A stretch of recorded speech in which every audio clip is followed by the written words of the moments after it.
The night Arav lost everything, the sky was brighter than ever. He stood barefoot outside what used to be his home, now nothing more than ashes and broken memories. The fire had taken it all.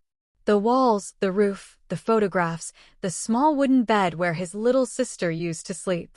And worst of all, it had taken his mother. The villagers whispered, some cried, but no one could fill the silence inside Arav's heart. He was only 12. That night, instead of crying like everyone expected, Arav walked away from the crowd and sat on a small hill overlooking the village. He looked up at the stars. "Are you there, Amma?" he whispered. The wind blew gently across his face. From that night on, Arav began talking to the stars. A life changed overnight. After the tragedy, Arav moved into a small broken shed near the edge of the village. Some kind neighbors offered food. Others offered sympathy. But sympathy doesn't fix loneliness. Every morning, Arav worked at the local tea stall washing cups and cleaning tables. The owner, Mr. Rafiq, was strict but not cruel. "You must work hard," he would say. "Life doesn't give anything for free." Arav never complained. He worked silently. But every night, he climbed the same hill and talked to the stars. "I will make you proud, Amma," he would whisper. "I promise." The dream. Before the fire, Arav's mother used to tell him something every single day. "Study hard, my son. Education is the only thing no one can burn." Those words echoed in his mind constantly. There was a government school in the village, but Arav had stopped going after the fire. He couldn't afford books. He didn't even have proper shoes. One afternoon, as he stood outside the school watching children laugh and run, his old teacher, Mrs. Mira, noticed him. "Arav," she called gently. He lowered his eyes. "I cannot come to school anymore, ma'am." She walked closer. "Why?" "I have to work." She looked at his tired face and understood everything without him essay. Mr. Rafiq glanced at him several times. Finally, Mr. Rafiq called him over. "You will work in the mornings only," he said. "Afternoons, you go to school. Your teacher will arrange your books." Arav's eyes filled with tears. That night, under the stars, he smiled for the first time in months. The struggle. Balancing school and work was not easy. He woke up at 5 a.m. every day. Worked until noon. Ran to school. Studied until evening. Returned to the shed. Ate whatever little food he had. Then studied again under a dim streetlight because he had no electricity. Some boys at school mocked him. "Tea-boy," they laughed. "You smell like dirty cups." Arav stayed silent. He remembered his mother's voice. Education is the only thing no one can burn. So he kept studying. The storm. One monsoon evening, heavy rain flooded the village. Water entered Arav's small shed. His books got wet. Pages stuck together. Ink spread like tears across paper. He tried to dry them by lighting a small fire, but the smoke made him cough. For a moment, he felt defeated. "Why is life always testing me?" he shouted at the sky.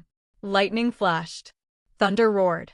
And for the first time in months, Arav cried loudly. "I am tired, Amma," he whispered.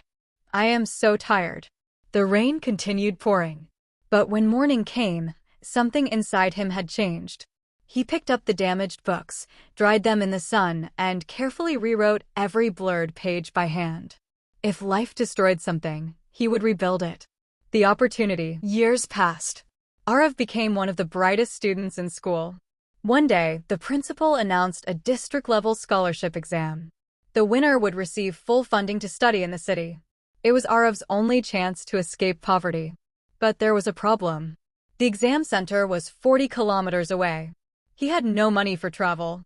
When Mrs. Mira heard this, she quietly sold her gold bangles, the only jewelry she owned, and handed him the bus fare. "Don't waste this," she said. Arav held the money like it was treasure. "I won't," he promised. The exam. The city was overwhelming. Tall buildings. Busy streets. Loud traffic. Arav felt small. In the exam hall, he saw hundreds of students, confident, well-dressed, carrying expensive pens. He looked at his simple clothes and worn-out sandals. Doubt crept in. Maybe I don't belong here. Then he remembered the hill. The stars. His mother's voice. Education is the only thing no one can burn. He took a deep breath and began writing. For 3 hours, the world disappeared. It was just him and the paper. The waiting. Results would take 1 month. That month felt longer than his entire life. He continued working, continued studying, continued talking to the stars. Did I do enough? He asked them every night. The stars remained silent. The result day. The school gathered around a notice board where results were posted. Students pushed and shouted. Arav stood at the back, too afraid to move. Suddenly, someone screamed. It's Arav. Arav Khan got first place. The world froze. Mrs. Mira began crying. Mr. Rafiq lifted him into the air. For the first time in his life, Arav felt seen. That night, he climbed the hill again. But this time, he didn't ask the stars anything. He simply said, we did it, Amma. The city years. Life in the city was not easy either. He struggled with English. He struggled with confidence. He struggled with loneliness. But he never gave up. Every time life became hard, he remembered the burned house. If he survived that, he could survive anything. He studied engineering, graduated with honors, got a job in a respected company. Slowly, life began to change. The return. 10 years later, a black car entered the same village. Children gathered around curiously. A tall young man stepped out. It was Arav. He walked straight to the small hill. The shed was gone.